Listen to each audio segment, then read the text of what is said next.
રાણપુર શહેર અને તાલુકામાં એકાએક વરસાદ પડતા રસ્તાઓ ઉપર વરસાદી પાણી ફરી વળ્યા।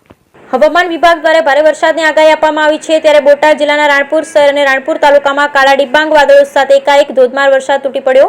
એકાએક ધોધમાર વરસાદ તૂટી પડતા જાહેર માર્ગો પર વરસાદના પાણી ફરી વળ્યા। રાણપુર શહેરમાં એકાએક ધોધમાર વરસાદ મેઇન બજારમાં વરસાદના પાણી ભરાઈ ગયા હતા, જેને લઈ વાહન ચાલકોને ભારે હાલાકીનો સામનો કરવો પડ્યો હતો।